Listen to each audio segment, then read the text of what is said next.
So, good day everyone. Today we will be talking about the history or timelines that are essential and important in the invention of the firearms or the evolution of the firearms.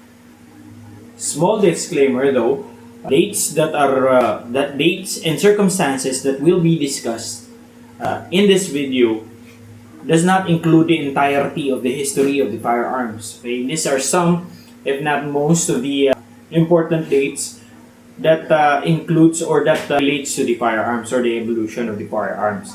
Okay.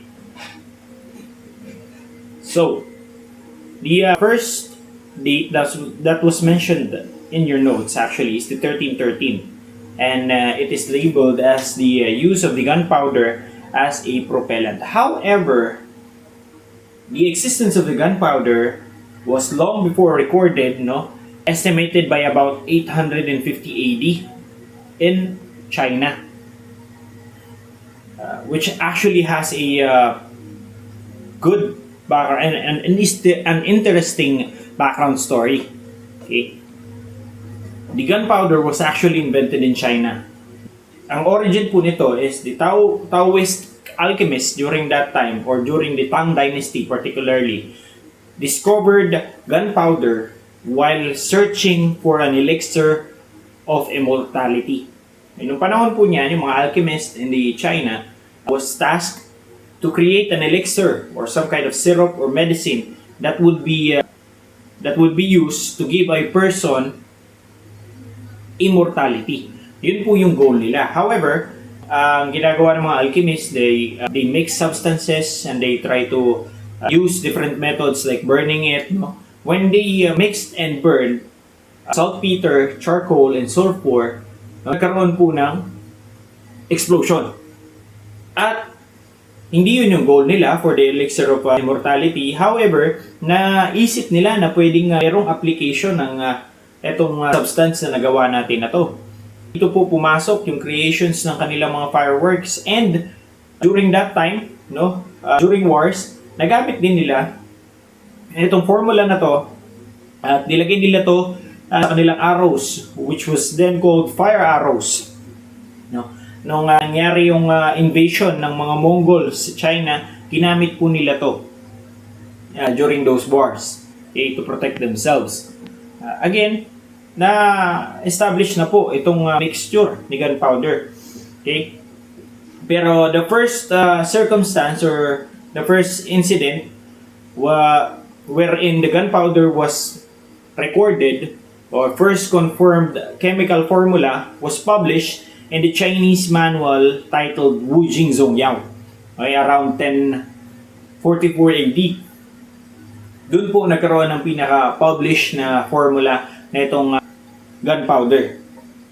Okay. The years that goes after that, ito na po yung kumalat na po during the trading and the invasions and the wars. Kumalat na po si formula ng gunpowder throughout the other parts of the world, sa Middle East, sa Europe, the western part.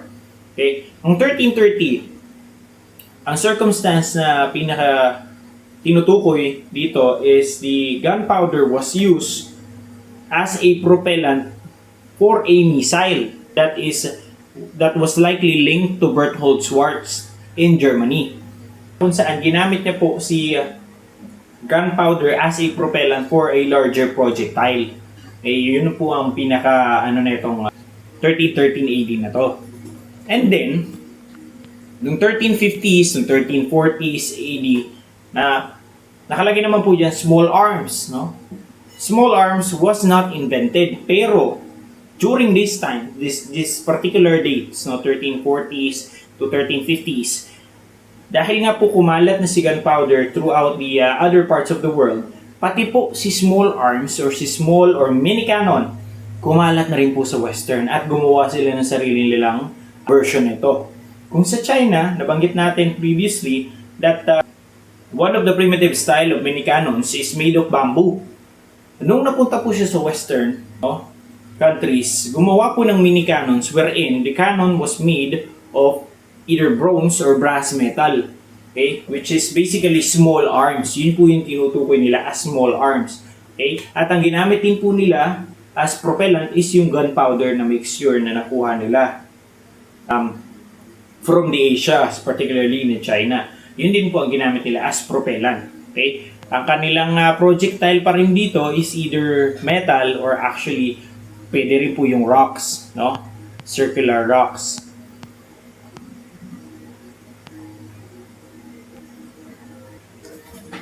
Okay, the next essential date was around 1498, wherein the riflings were invented. Okay. The credit for the invention of the rifling in firearms was generally goes to August Cutter, an armorer for Nuremberg, Germany. Okay. The invention of the rifling actually is also has also an interesting story.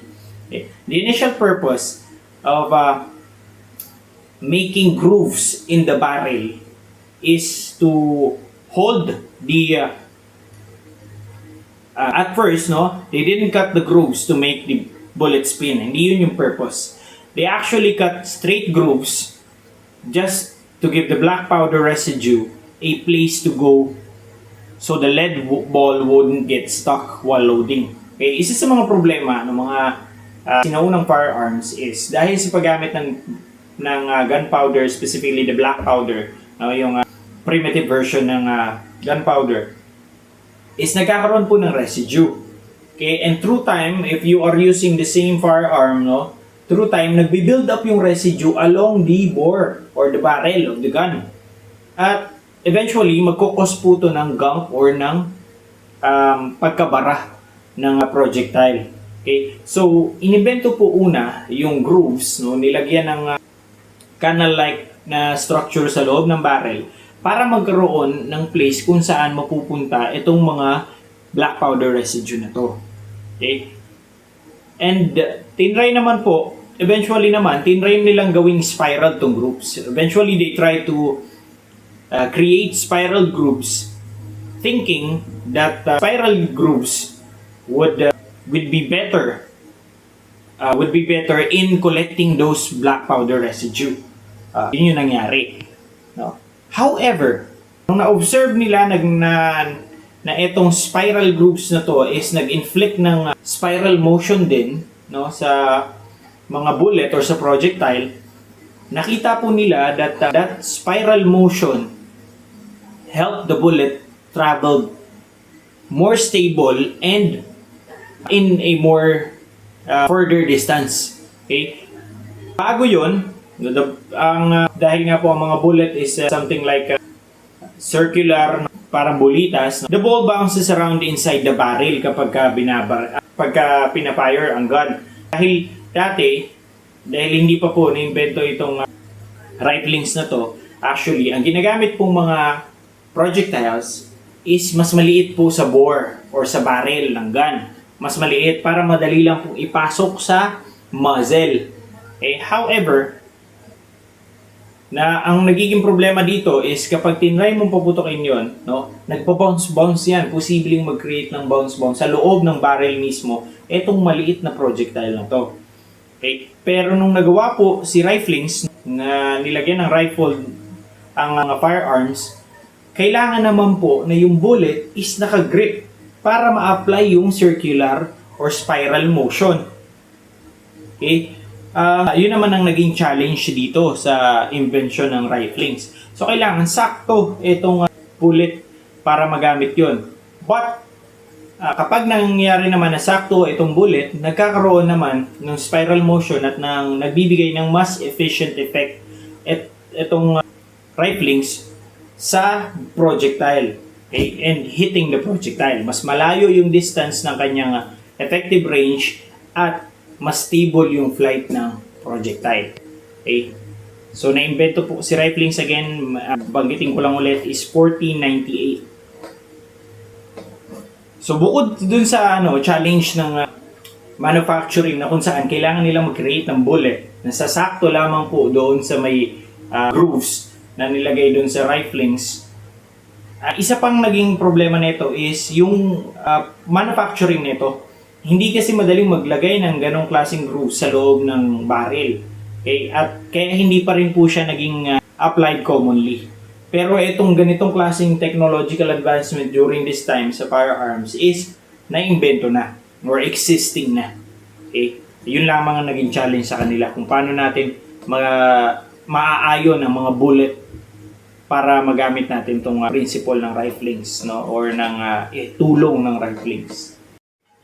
The next important date is the date 1575, where the invention of the cartridge, or rather the start of the invention of the cartridge. So ang cartridge natin ngayon is yung kabuuan ng bullet, cartridge case, nasa loob si gunpowder, and the priming or the primer with the priming mixture. Okay? However, nung taong 1575, nagkaroon po ng before that, no, ang itsura po ng mga bala or ng paggamit ng bala ng projectiles is meron po silang lagayan ng gunpowder, no? At pagka magpapaputok sila ng baril, eto si firearm, ititihayan nila, ibubudbud nila yung gunpowder, no? Tatansyahin lang po yan, tatansya lang po yan, and then nilalagay nila yung projectile, which is circular or spherical in shape, and then pag nakaganyan na, yung primer naman or yung priming mixture na siyang magbibigay ng charge, no, dun sa mga iba't ibang klase ng mga firearms. Pero, nung taong 1575, nagkaroon po sila ng maliit na cylindrical folded paper na meron na pong, ang tawag dito, pre-measured amount of black powder. Eh, nandito po, nag-start ma-build yung idea ng cartridge na kung saan pwede nating pagsama-samahin itong mga different parts. Okay? Pero nung taong 1575, the cartridge idea of the cartridge, no, the cartridge case pa lang po, is merong cylindrical na maliit na parang yung isa klase ng pop-up ngayon na may plastic, tas yung plastic yung gawa na cylindrical, tas meron nasa loob, no. Nung time na yon, the paper siya, no, cartridge paper pa, hindi case, at ang nasa loob is a pre-measured black powder or amount of black powder. Ngayon, kapag by the way, this is around this happened in Germany, no, somewhere in Germany, na kung saan kapag gusto na nila ngayon magpaputok, imbis na tatansyahin pa nila yung gunpowder, yung mga cartridge na yun, cartridge paper, cartridge rather, na may laman pong measured na black powder, kakagating na lang po nila yun, no, kaya bubuksan nila yun, ibubudbud na agad nila yung lahat, and then tsaka nila iraram itong projectile sa loob. No, they will put the projectile inside, no, muzzle loading pa rin naman. At mas napadali ang pagre-reload na process, no. Etong pagka-invento ng cartridge. Okay? So ano ba itsura ng cartridge na nung time na yon? By the way pala, yung cartridge na yan, no, itong mga nasa Germany nga, no, is nakalagay po, lumabas po itong mga box na tinatawag na, yung cartridge boxes na tinatawag na patron. Ang tawag doon sa mga box, either wooden or metal or pwede rin leather, na nakalagay doon sa loob itong mga cartridge cases or cartridge paper rather, na meron na nga pong measured na black powder. Okay, doon na nag-start at mas napadali ang kanilang pag-reload.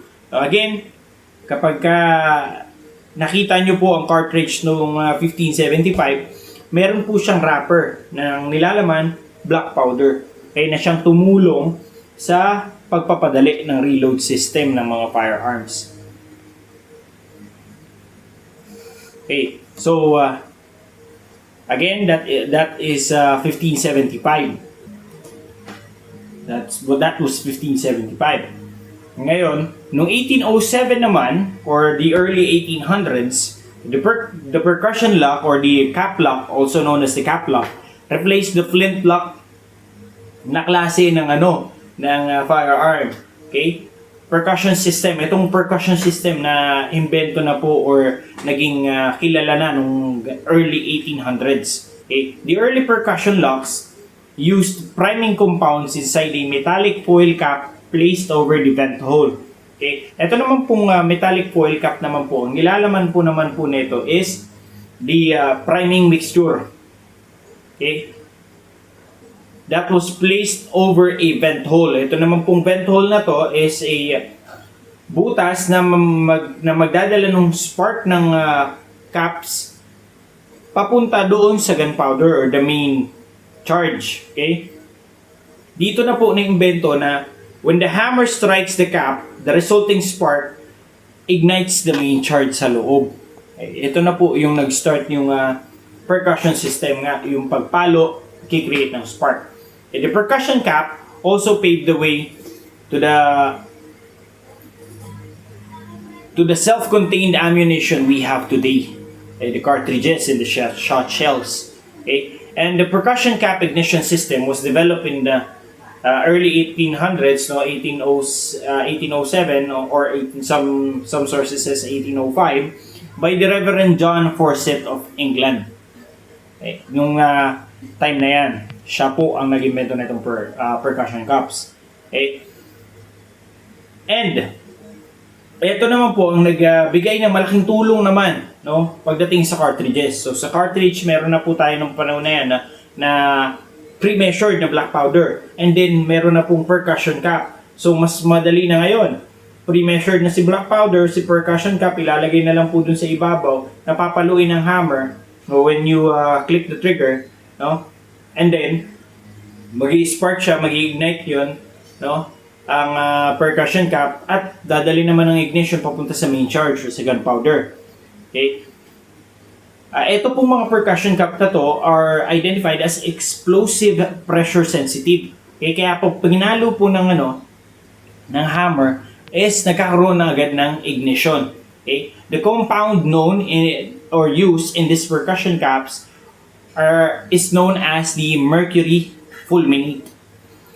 When struck by a hammer, produces a flash strong enough to ignite the main charge powder and the barrel. So, dahil naka-percussion cap na po siya, mas matibay po siya when it comes to weather, no, or rainy weather. Yan ang main problem pagdating sa firearms dati, no? The resistance nito sa weather, sa damp, or sa moisture na pwedeng ma-build kapag in-storage. Okay? Dito na po nag-start the separate priming powder and the sparking system was now no longer required. Okay? Yung priming mixture, yung sparking system, yung katulad ng design ng flintlock, no, nagbibigay pa ng spark. Magkahiwalay pa si spark tapos yung ignition ng priming powder. Dati magkahiwalay pa. Dahil dito sa percussion caps, no, hindi na kinailangan. Dahil nasa loob na lang siya ng isang cap na kapag tinamaan, no, there is a certain force na magkakos ng spark. Okay? With this invention, the basis for self-contained cartridge was laid. Ito na yung nag-start, no, na baka pwede natin pagsama-samahin itong tatlong klase na to. The projectile, the cartridge, and the primer or the priming cap.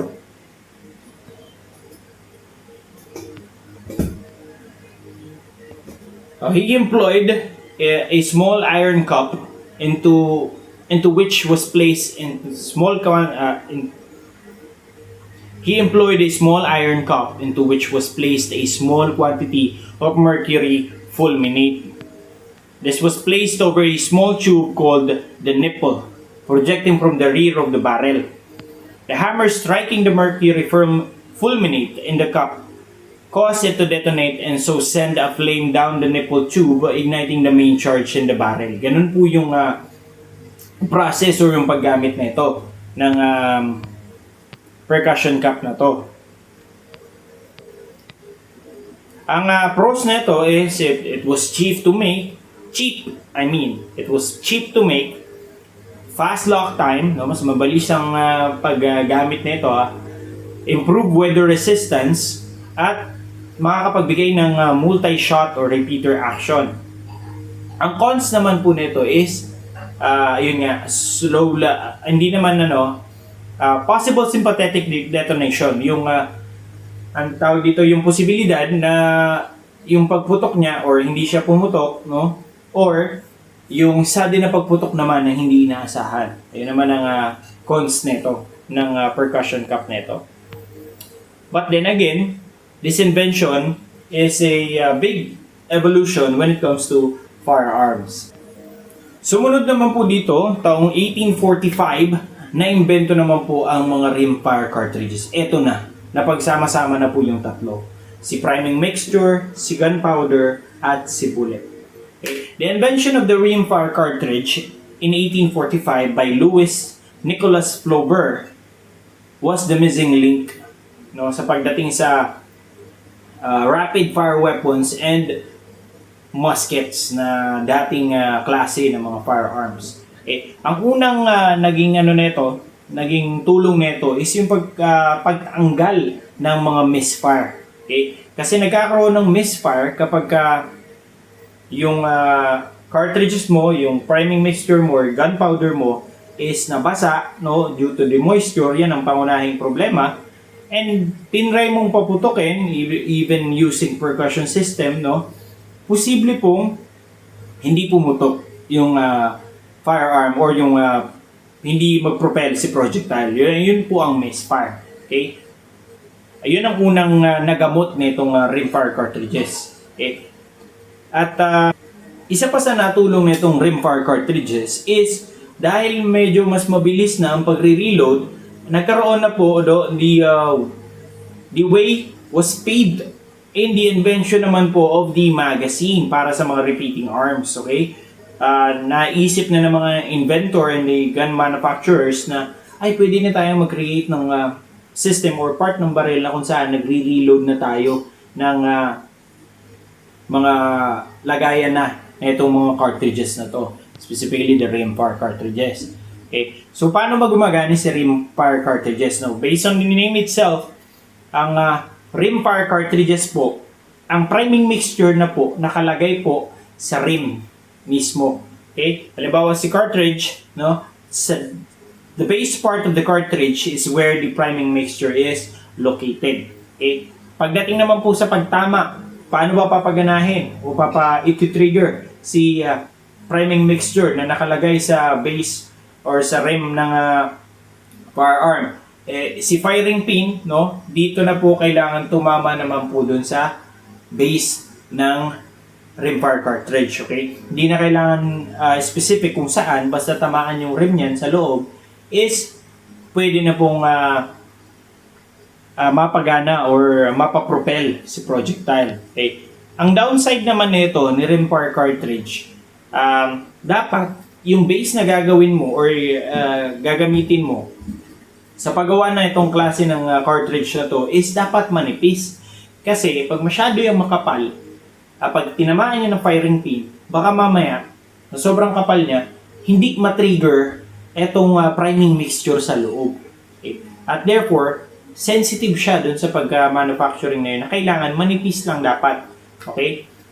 At isa sa mga consequence nito, no? If you put too much powder or too much powerful gunpowder inside the rimfire. Bakit? If you put too much powerful gunpowder inside a rimfire, the thin metal base would burst or blow out from the pressure. This is why modern rimfires like the .22 are small and low power rounds. Okay? Ang isa pa sa problema ng rimfire, dahil nga manipis itong built na itong base ng rimfire cartridges, may tendency na kapag tinamaan siya ng firing pin at na-trigger si priming mixture at sumabog si gunpowder, hindi lang po to propel projectile ang mangyari. Pwedeng sumabog din papaatras yung epekto ng gunpowder dun sa manipis na layer ng rimfire cartridge or ng base. Okay? Yun ang pinaka niya.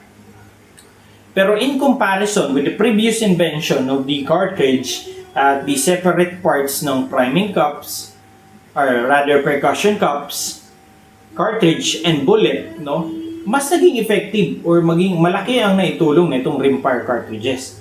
Okay? Dahil naman dito, kailangan na naman meron na namang way to improve this, no? Dito naman po nagawa si center fire cartridges. Ito naman yung hanggang ngayon ginagamit pa. The invention of the center fire cartridge is a bit dahan-dahan. Okay? Pumasok naman po si center fire cartridges, no? Taong around 1860s, particularly 1866, no? Nagawa na po or nag-start na po yung creation nitong center fire cartridges, no? There is a separate inventor kasi pagdating sa primers. Okay? Dahil nga po si Rimfire is nagkaroon ng nag-cause ng problema, no? When it comes to its strength, reliability at sa pag-reload, meron pong magkaibang tao, no, gumawa ng kanya-kanyang klase ng primer. The Burden primer and the Boxer primer. Isa-isayin din po natin yan. No? Si Burden primer, ang gumawa niyan si Hiram Burden, American, no, USA. Si Boxer primer naman po ang gumawa si Edward Monier Boxer. Okay? At ito pong dalawang klase ng primer na to is yung ginamit sa creation ng center fire cartridge. Okay? The main problem was the rim of the Rimfire cartridge has to be thin and soft, so the firing can crush it.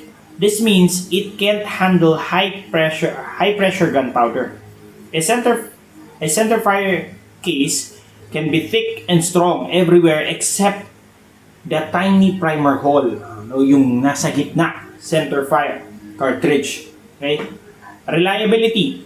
Centering the strike point made misfires much less common. Okay? So, kung nagamot ni Rimfire cartridges ang misfire, okay, para naman po magkaroon ng high pressure gunpowder, at the same time, maiwasan pa rin si misfire, dito naman po pumasok sa center fire cartridges. Okay? Mas safe and mas mapapalakas pa po yung power na itong gunpowders. Another major turning point naman when it comes to firearm is the invention of the automatic machine guns. Okay? Taong 1884. Thanks to Hiram Maxim. Okay? Doon nung taon po na to is meron na pong existing na Gatling gun. However, yung type ng Gatling gun dati is yung kinakrank pa po itong mga different barrels ng Gatling guns para ma-rotate. Okay? Pero noong 1884, nagawa po ni Hiram Maxim ang truly automatic, no? Dapat automatic machine guns. Okay? Ang nito, ang kahusayan nito ni Hiram Maxim is, ang goal niya is magamit si recoil ng firearm para makapag-reload. Okay? The backward force or the recoil of the firearms dapat magamit para mapapaputok pa ulit itong si firearm. Okay? Ang ginamit niya is, if the gun fires, the backward force of the slide ejects the empty casing. Okay? Yung nagamit na po na cartridge. And the same force pulls a new bullet in to the chamber, and the gun fires again automatically as long as the trigger is held. Okay? Yun yung naging kagandahan ng design nito ni Hiram Maxim, no? The automatic machine guns. Dito nagkaroon ng napakalaking pivotal point pagdating sa mga firearms. Okay? Another essential date in the evolution of the firearms is the invention of the smokeless powder. The year 1885. After the perfection of the automatic machine guns created by Hiram Maxim in 1884, the smokeless powder was invented in 1885 by Paul VA. Before this, for over 600 years, everybody was using black powder, which was messy and weak. It created thick clouds of white smoke in the battlefield. It was said that for only 2 minutes during wars that time, using black powder, the battlefield will be covered in thick white smoke, which would then cause zero visibility. Paul VA actually called this invention Poudre B, short for Poudre Blanche. or white powder. It was made from nitrocellulose that had been gelatinized with alcohol and ether, then rolled into sheets and cut into flakes. The smokeless powder didn't just reduce the smoke during firing a gun. It was a total technological leap forward for three main reasons. First, it was three times more powerful than the black powder. This meant bullets could travel faster and flatter. Number two, the invisibility factor. Smokeless powder allowed soldiers to stay hidden while firing, giving the next meaning to the element of surprise and concealment in the battlefield. Number three, no more gunk. Black powder left behind a thick, salty soot that would jam a gun after a few dozen shots. Smokeless powder burned clean, allowing for the rapid fire of machine guns and semi-automatic weapons. And that would be all for now. Stay curious and follow for more.